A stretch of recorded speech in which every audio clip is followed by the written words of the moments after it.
kalo. Na whaamalo lo ui foia le atua lo no whaale mamalu. Sei mawhai o no mātou ilo atu la wafio le atua e pale i vi inga. Le atua e ofu i whaanene tanga. Le atua o le whaamanu ma ua te tau i eivi inga o le so.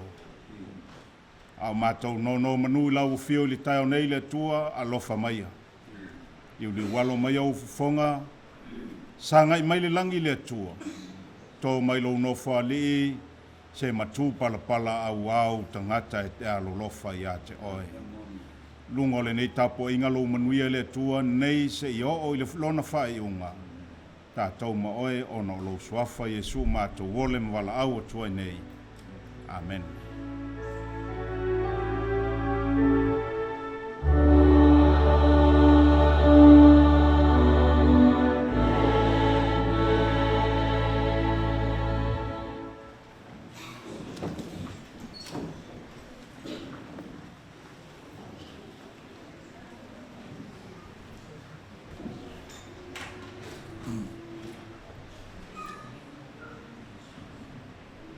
O te fia whangaina ia mai whai upu mai le tusio le salamo, tusia le tupo tāwita, salamo i se lau lima sifuru whapelo na whaitawina.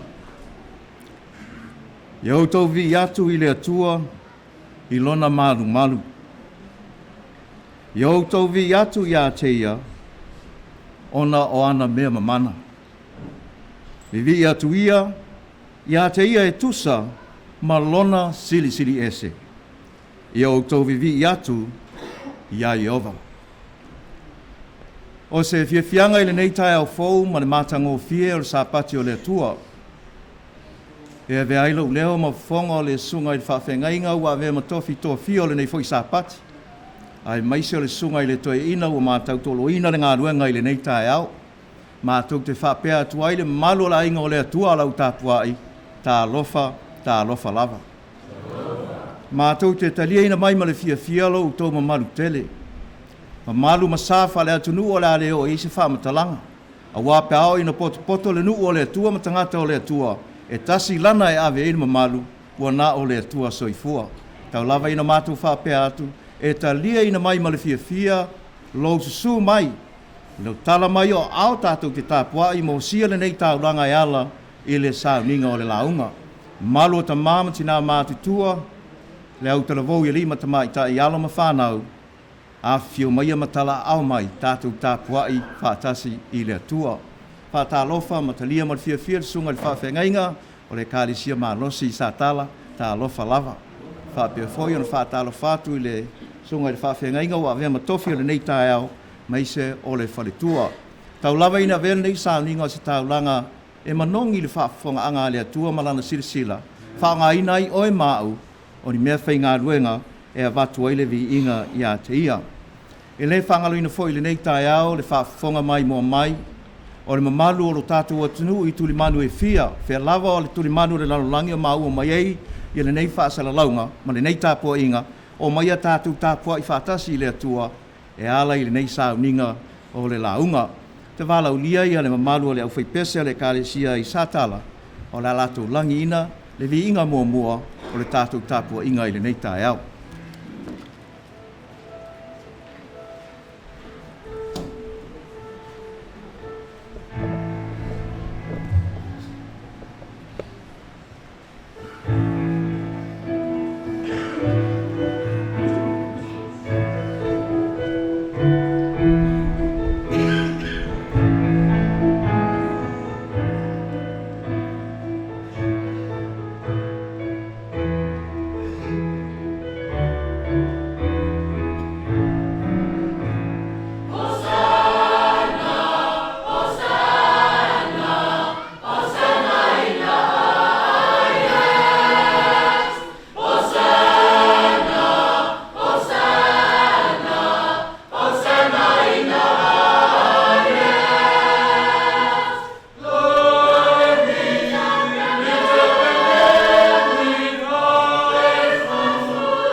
wala o tumale whaaloalo, i le mamalo le tātou mawhitanga, tātou tutulai o mai lunga, maola tātou te talo.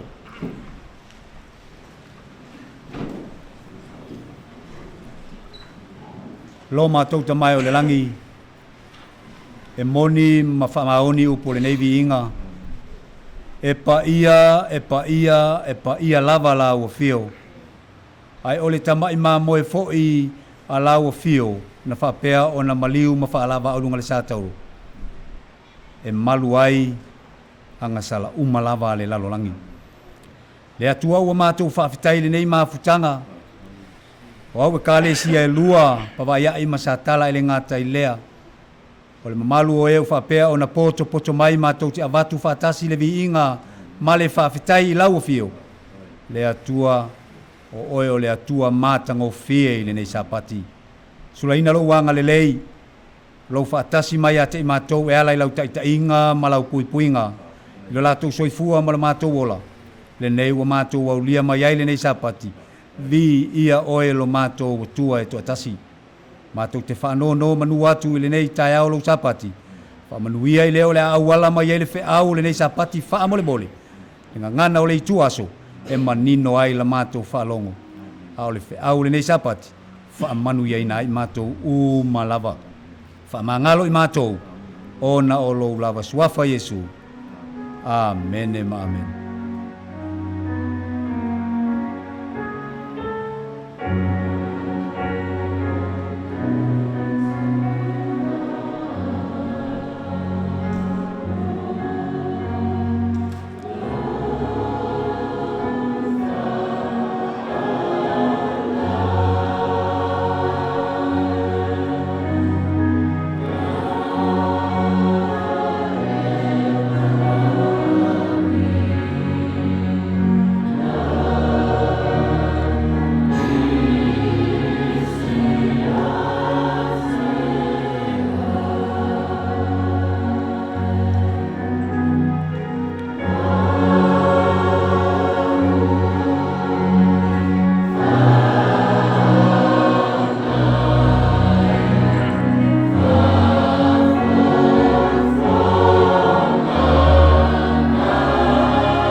Ia taitasi mafua ai e pei o le filifili lo na loto.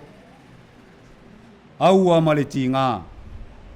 Aua fo'i ma le whataua na wina. Aua e alofa le atua i le ufua ai ma le loto malie. Ia e awa ia iova i lo oa. Ma le whaapolo polo oa o mea uma e tutupu.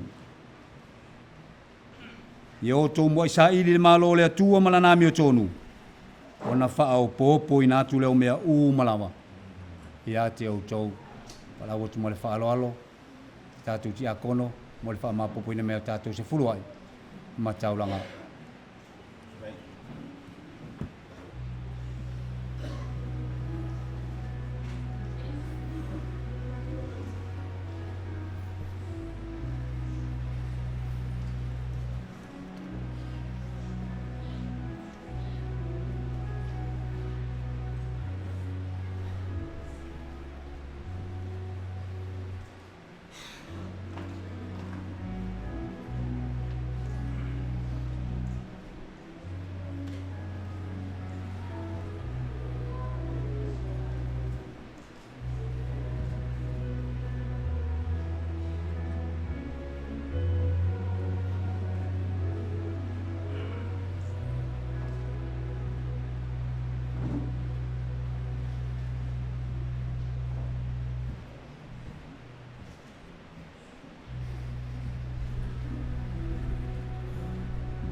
malosi ma le soifua na latou faapea na latou galulue ai le vai aso ua tea matou te faafetai ai oe le atua i le malosi lea ua matou auina mai matou te avatu le taulaga o le viiga ma le faafetai ai le gata i lea o se fuluaʻi ma taulaga ua faapea ona matou faamaopopo e avatu iā te oe le atua mo lau feʻau ma lau galuega le atua faamolemole seia e fesoasoani i lou nuu e le gata i lea o le matou mafutaga lenei tula iai lau faamanuiaga faamanuia i lou nuu o au e kalesia galua faapea i latou uma lava o lou faapea ona matou iai le lafoina o se fuluaʻi ma taulaga foʻi atu le viiga i lauafio ona o lou lava suafa iesu amen.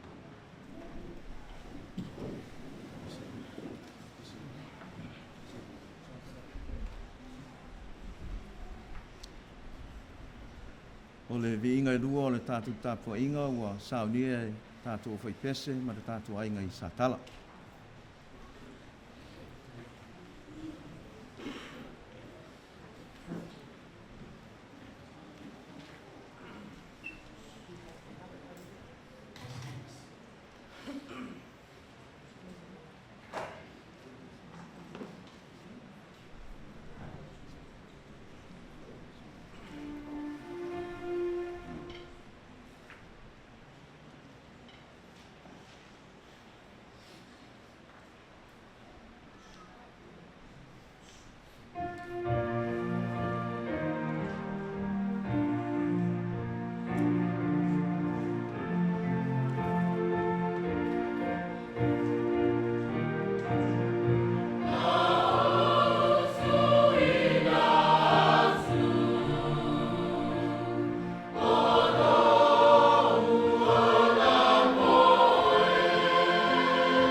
titi le nganga o le fia whaafitai le atua le nei tai ao.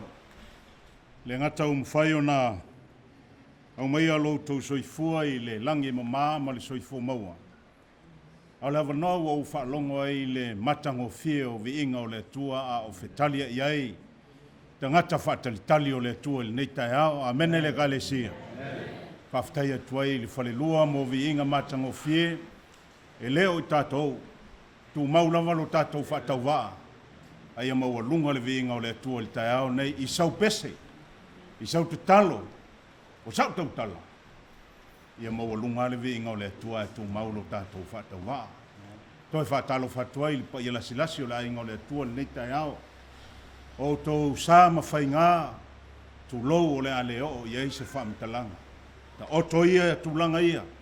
E taua ia te au whaamitalanga sunga al to ina. Tātou au maia Iova. O le na mafuai le soifua malo uola. O le na maliu to e tū a fiotu o le ato e fōi mai mo oe mau. Tātou te onga atu tonu i eili tapo inga li tai au le nei. O te whaapea atu ai li suafa manu malolo tātou matai. Tā lofa satala? Tā lofa pewa iai? Ia whaamnuia le tua. Au tātou tapua i atu i a teia i le nei tai ao. Ina ua vili mai le whaatonu ngā luenga le malo. Whatua i a whaleusina. Nā tau te manatu tātou te tapua i nei. E lei whainga taun talia le mato e kālesia o nai masani foi o nā mafuta maisi a uso. Tafia fia le loto.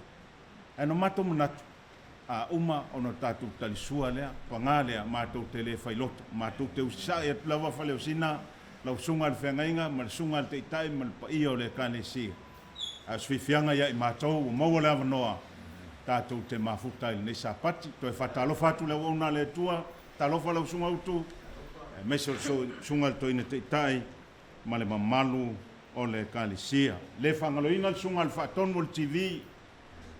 TV le kālesia sfitu le toe fio mai Amerika Samoa. Sunga tapo i. Ia meso le au whainga luenga. Le se sao mai. Sunga ia Talioa. Sunga ia Lulua Iali. Sunga ia Soevale. Ia meso Adrian. Mātou te ofalofa mo whaatalofa atu ia te utou. I le suafa o ke riso le nei tai ao. Ta lofa tapo i ma le au whainga luenga. Ma lofa aftai. Le ia le atua lau tau o unanga.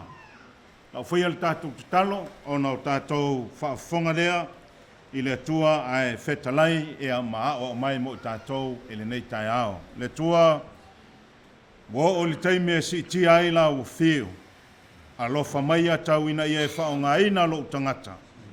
O se mea whaatau waam le atua e whaonga ina iau a ao, e tau wala atuai lo finangalo mo utangata i le nei sapati. Ta tala ina le whaafonga lo nuu. Ta tala ina o lātou finangalo. Whaapupula i o umata ma o lātou fufonga. Ina i o mātou i loa lau o fio le atua e te lofa mo i mātou. Ma e whaatonu folau la mātou folau ngai le nei soifuanga. Ai sili o lo mātou whaatalitali atu le aso e te fio whaalua mai ai. Tali ai mātou le nei tai ao. Whetalai o e mo i mātou. Ai lātou lau suafa i so. Amen. Fautuina le whaasoa o le tai ao le nei le kālesia i se manatu wailunga. O le tuu lalo e tasi la vane langi. A e whaafitu le lei o na whaimaia i li tusi o whaalinga. O le tuu lalo e tasi a le atua i le tusi o whaalinga. A e whaafitu le lei o na taua. O le fitu o le afo. Merai a toa. A whaila e whaafitu o na taua. O le atoanga leo le finangalo o le atua mo na tangata i o na pōnei. Lea la whaamtala le tuspaia. O le ata wholau le tai au le nei le savalinga ma le mai moanga whaale nganga le tuso whaalinga. Alona mtau pu mua mua. Malona mtau pu e lua. Malona mtau pu e sifuma le lua. O vaenga i e tolu o le tusi o whaalinga ua manatu le tai au le nei. Tate wholau ai se mai moanga whaale nganga. Sei whaatonu wholau mai le atua. A o tā iai i soifuanga le nei. I le au aunanga i le atua malona finangalo. E te masani le mataupu le e lua mal mataupu e tolu o le tusi o whalinga. E te maua i nei e ka le sia e fitu i Asia. Ma tusi na tusi mai le no whali i o le atua e fitu. E ave i e ka le sia e fia. Fitu. Fitu e ka le sia. Fitu tusi. Fitu fo i tu o lalo le langi mo e ka le sia e fitu. I whai unga o tusi umai e vatu mo e ka le sia. E te maua i lava le tu o lalo i e fitu. E te maua i lea. Whaninga e lua whai upo e fitu. Au e lala i lono wha o ielau tusi pa iau te mana o te sua i fo iai. E te maua le whaninga e lua whai upo e fitu. E te maua le whaninga e lua whai upo e sifunu mal tasi. Whaninga e lua whai upo e sifunu mal fitu. Lua whai upo e lua sifunu mal ono. Whalinga e tolu whai upo e lima. Whalinga e tolu whai upo e sumal lua. Man whalinga e tolu whai upo e lua sifunu mal tasi. E tasi lava le tua lalo le langi. E te mai tau mai luma. E wha fitu le lei ona tau mai. Ia tua lalo le langi e wha i uloa le tusi a le tua i le kalesia. Ona wha pea mai lo leo le tua. O le asa mbeo e whai tau i le kalesia. O le manu malo. E wha fitu le lei ona taua. Na ona lau mai lava o wha le tonu ma mea te tau ona soifua i le kalesia. Ai whai ul whai mai o le atua. O le manu malo.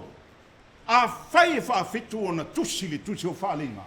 Ma mo moli mai le no whali o le atua mo e ka le sia e fitu i asia. O le mana onga le o le atua mo e maau.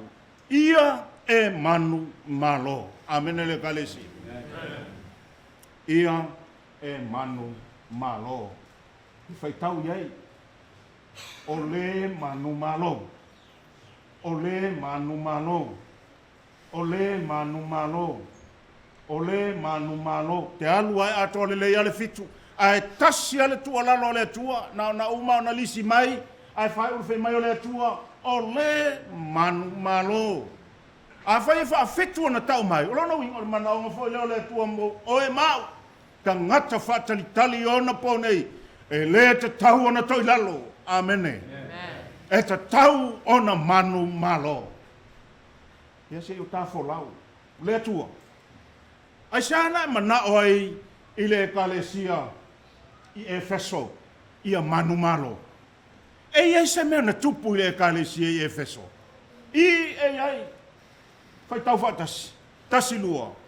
Ua e tu ua lo ulua ia alofa. Le tiwala fai mai le atua Efeso. Ia e manu malo. Ai sea on melento i lalo i Efeso. Ua ma vae le uluai. Alofa. Lele winga o le mea. Na mata le matanga o le tausanga pale i tō whinga o le kalesia. Tō le awai le alu toi a le mwhai una tāofi. Tāofi ofi. E a whai fo le tausanga. O tau wawa ai po le alte me sau ai tō whinga o le kalesia. Ua ma vae maali atu le uluai. Alofa. Na faulo ia i le kalesia, a wile halu lau whai sifurua ai ma lau whai taulanga. Amen. Ma ua lunga ia. Ai nao na atoa le whatau sanga talu ana. Whiu whai whau e tau au tilo pe yelo ngoi lunga le lisi o tusio. Whai sifurua ia le kalesia, ua le ese mea. Ua ma vae le uluai. Ua ia lofa. Ma nei ai o le taimi to a saua le lotu. E lotu le aso lulu, e lotu le aso fareile, to e lotu le sapati. Ai o mai taimi le mamao le savalinga. E mau al falfainga luenga le vai aso atoa. Ai tu fesili pe sau le lotu le sapati. Amen le kalesia. Ua ma vae le uluai. Ua ia lofa. Me ale anu fai atua ile atua ia. Efeso. E ta tau ona e manu malo le melea. Ona ua ma vae lo uluai. Ua ia lofa. Le atua. Ai asem rana. O la se mea na tupu ia Semurana. Na lai ona whai mai o e Iova. Semurana, ia e manu malo. Te maua le lua whai po sifuru. Whai tauina, tango e whai tau iai. Whai mai le atua. Semurana, wau lau ina le mele ia oi. E te wha mauni. Ai a o olo ina toftofoina lau wha mauni. Ua e le wha ma. ua e le whaamaoni. Nā te whaitau i le whaipuna se fulu whai mai. Ia e whaamaoni se ia o i le oti. O na ua watu leo le pale ole, ola ia te oe. Tō vai mai. O wholinga i o le kale CSM run. Tangata e whaamaoni. E nauna whawhito ai am i whawhita auli. Te ia ua fuli, ua le mau le whaamaoni. E mapo ai li sapati. E nauna whai mai lava. Whai po lo sapati, po lau ngā luenga. Te ia ua whiu whisili po whio i li sapati, ua whai ngā luenga i li sapati. E whaamaoni ia nauna whasanga ia molu ia leo langa. Tia i lo mara whaamaoni lea tua. Whai mai lea tua, semrana. O wholinga le nao oe. E te whaamaoni ana on sanga ia malui uma malo whaamaoni. Ia e manuma lo. Le tua. Ai a perukamo. O lea se mea nala i ona e manao ia perukamo. Ia manuma lo. Tali. Whalinga lua whaipa suman wha. E te whaitau iai. Te whaitau iai e o tu i e lau whaitau. O le mea le nei wa o iloa ia te o e perukamo. E te taofi le mata upua pala he ofisilia o le me te loi pala amol tu spaia ko ke lon la unga le fai pala am la unga pala am fa pe pala amola la unga fetu u isara el ai le lo la unga fa man ia e mo ila vole me na fu ele atua au ie mo el melo tangata e lua fong a menele kalesi mela le na pangati ai apramo o tangata ele fa le longa tangata e fa ngutu lua fai mai le tua sole pero kam ona le ia tonu o tau tangata fa pe fai mai le tua ia e manuma lo ya nei te o skepu lo vai taol nei ia o fe au mai le tua le o fe au mai lo le ati tanga e mai lunga le wat or tusi pa iani e ia al time miliu oi upo le tua ai a o lon tau sa o mai le tua fa tonu le kalesia a wai te tel fe au le la ngat wa na o se me fa ngaluenga a le no fali o le tua na to mai le fe au tua tira ai se ana fa ya toile tua ya te ia e manu malo mafu anga le nei foi lua a mtau foi lua lon foi lua sfulu e te fai tau ye sa fai tau fa pe nei a o e tua tira ua e tu pe te taofi pel fo fineu yes pela o la nei lo ai spela tu spai o fa fine na o mana o la o lona mana o mea ale tino mea le tino e au te le toi tau whamtala tu i ka maisi si o kou ia kia e loa yang skai e loa yang a winga whai a whai le loko e le ese ko ngai e le sau le loko a whai lo le loko e kele ko ngai tomu lo le whalsali sa pati mea ole tino pau ai o mea mana o yelo na mafu fau mana o i me mawai me malia i le loto i lale tino ai misi ma le fale nganga le tiola fe mai le tua tiro e mo o mia lo manu malo i venga ai sortes ya tua se ana le na fa ya sai tres ya sortes sai manu malo tau po tolu foi mua ua ia te oe le ngoa ua e ola awea talo sia una i tupu se kale sia o taku falua porque lo folingo e kale sia fape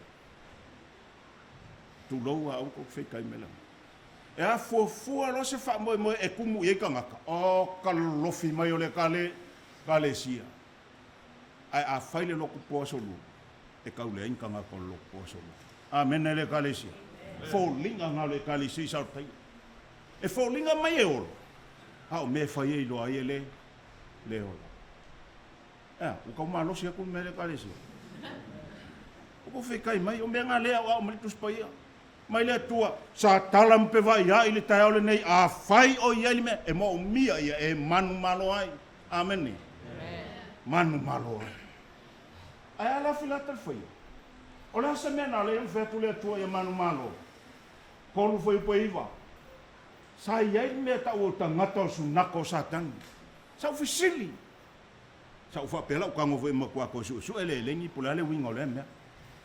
Ai te o fai kau ifo lalo ifo. Ngai fai mai. Fai mai o tau o iutaia.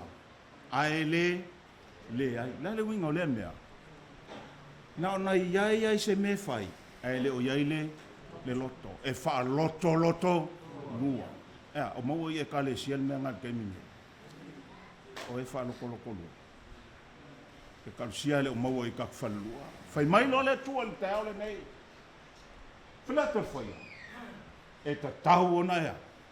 Manu malo ai. Muli no. Lao tikai. E kale sia e tau te masani ma o masani ai. Ai se ana fai mai ele atua e lau tikai ia e manu malo. Sulima. Sumaleono. Whawhitauri le na mawai i lau tikai. Ua le maalili lea. Leve vela. A ua whaaleongo lua. A e ingu se vai ai mai. O le ane me kupu. Luai ese. E lei. A o fōlinga i o le kālesia i lau tikai. Ua whaaleongo lua. Ua le iloa pa o whē iai. Ua le ku se sae. Ua le ku se sifo. A ua whaavaelua kai.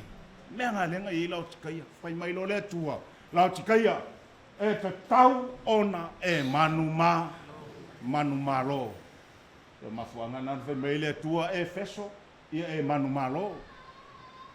Semurana. Ia e manu malo.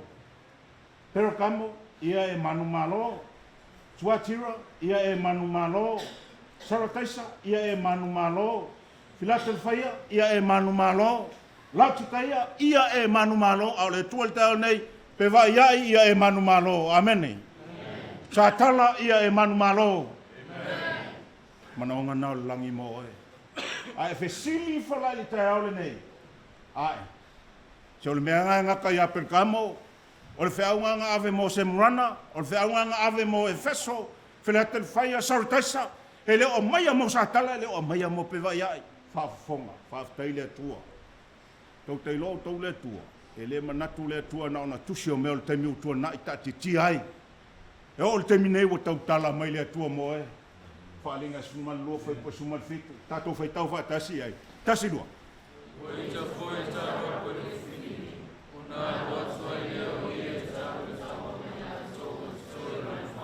Whaafonga. Lau le tala noa li tarako man whawhine. O le whaulinga ngā le ka le sia li taimi ua. Ma vai.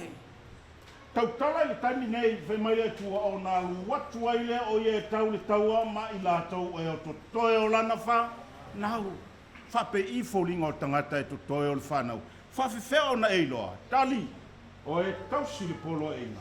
Ma le mau ia Iesu ke mea le alain whai atu. Au e te matu tula fono. Au e te mapo o lava Iesu ua maua lo whaola tanga. Whai mai le tala le tuspa ia. O e tausi polo inga, whaatasi ma le tala le ia e. E le alu nao le tula fono e tuu le maliu Iesu. E le alu nao le maliu Iesu e tuu le polo inga ia. Le tua. E o whaatasi e peo le waa e alo mea umae lua. A alo umai tue lua. E tau lau whainga malanga. Ai ala pe alo tutasi. Pio. E te se e spina i lawa ile me tasi. Mea la nai loa i tangata o le tua, whai mai lo le tua sole. E le nao Philadelphia, e le nao Pergamo, e le nao Sarataisa, e le nao Tuatira. O e o tutoe o lana whanau, o e tausi polo i ngā le tua. Ma le mau ia Iesu ke riso. Ia whaafonga mai lo le kalesia. Whawhewhea o na fight mai, whawhewhea o na whinau mai ti apolo le taimine i tangata o le tua. Tu sale le ima le mea len tupu e feso.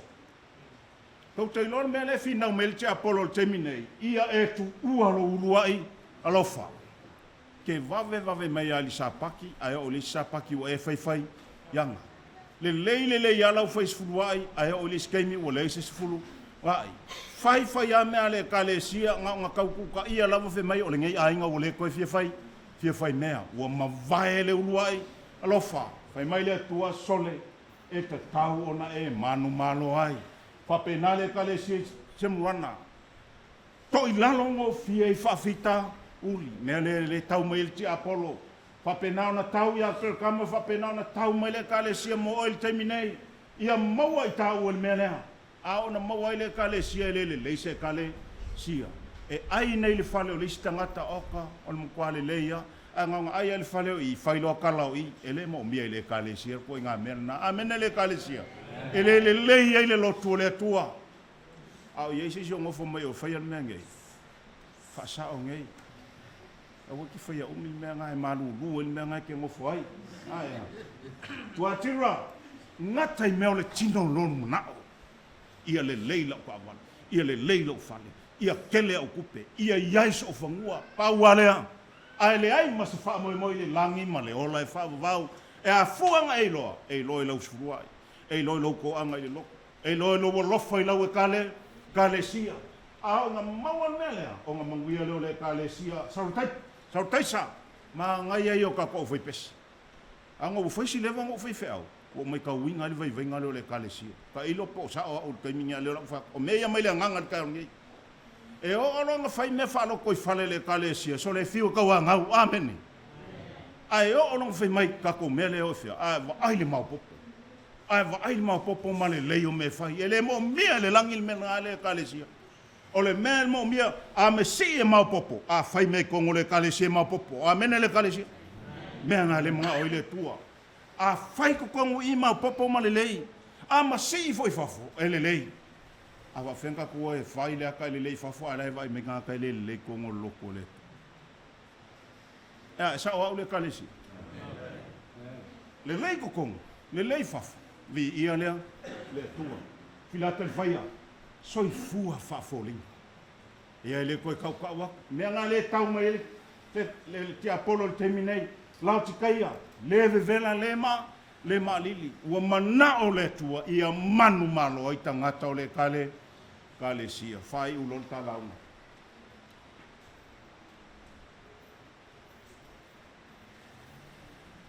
a e mangu malo lai li taua le na taua i Efeso. Ka ke le ku ua le ulua i alofa. Whaafonga la le tala le tuspa ia. Ia, o le whaamtalanga le tuspa ia i le. Maenga lea, tau poe lua lon whai upoe fitu. Whai mai le tua ia Efeso, ua e tu ua lo ulua i alofa. Ai whai mai le tua mo i tau ua le tai ole nei, a e le tu ua lo ulua i alofa. E tanga ia o ele la au ole polo misi le le tua.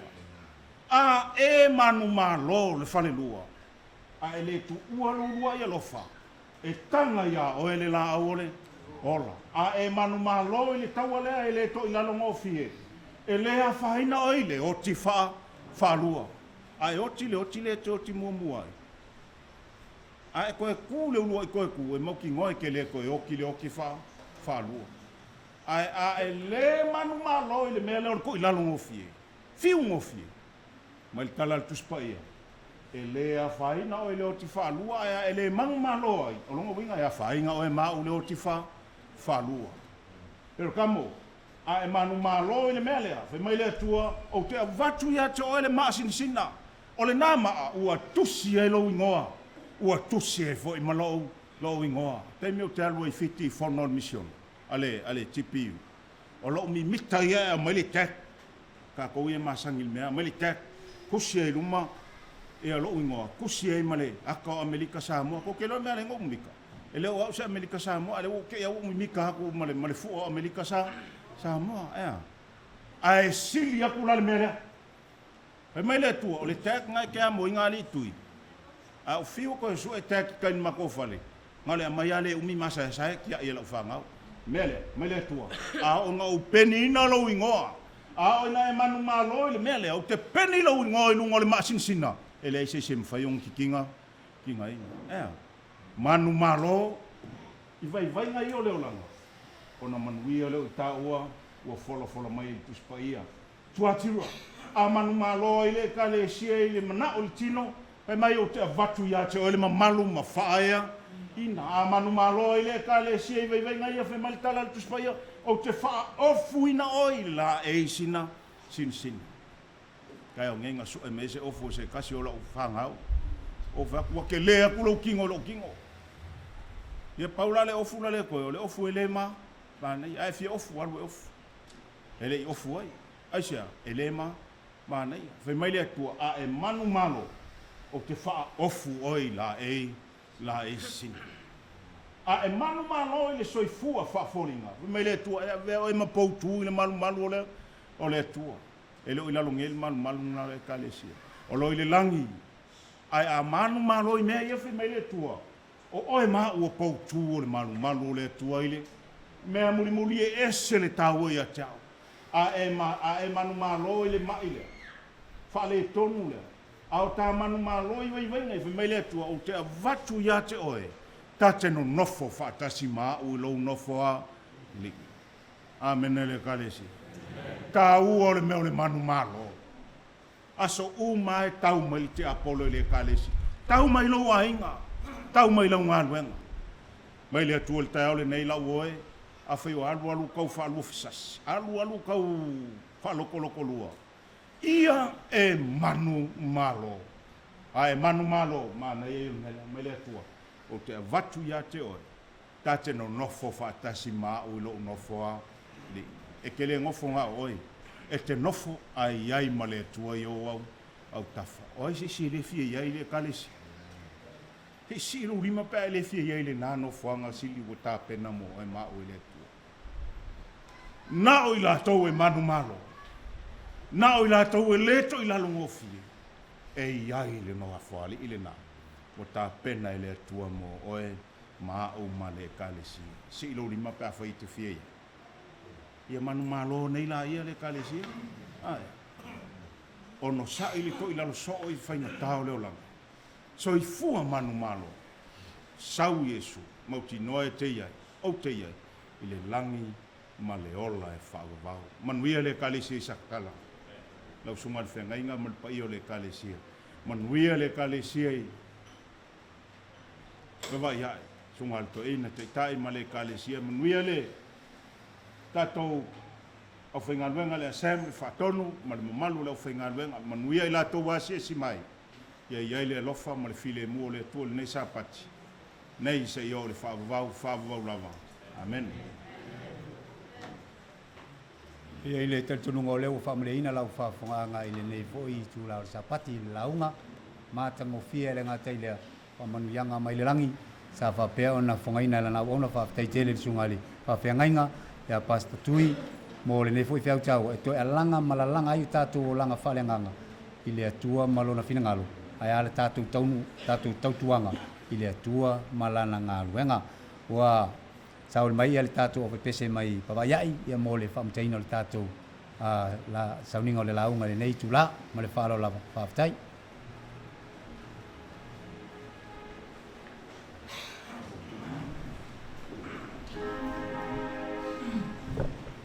E me toke le kulai whakasi whamole kapo e kalesia.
o ele le e.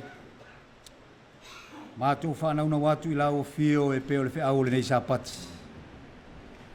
Aua nei o mātou tua le angelu e alu. Ai a mātou ai ia te oe le atua oe o lo mātou taitai sili. E sili ma moni lo wanga le leima lo walofa ia te mātou. Le atua whawhitai le whiau le nei sapati. Mātou te vi ia lava lau o fio. I whaalumanga whaale langi mai lau au auna. Le atua. Whaia e lau o fio wawenga sili mo I mātou se aso o se taimi se ia o alua. Le atua whawhitai tele lava li nei mafutanga ua mātou mafutai. E kāle sia ngalua, whaamanuia fo'i I e o whapeo nā sia lo malu tāpu ai. Ai ala mātou mafutanga I le nei tūla. Tofu sia I mātou iau whaamanuianga. Vi ia lau o fio. Mātou te talo whaamanuia le atua ia te mātou umalawa. Ua mātou wole mau. Mala au atua nei. Amen.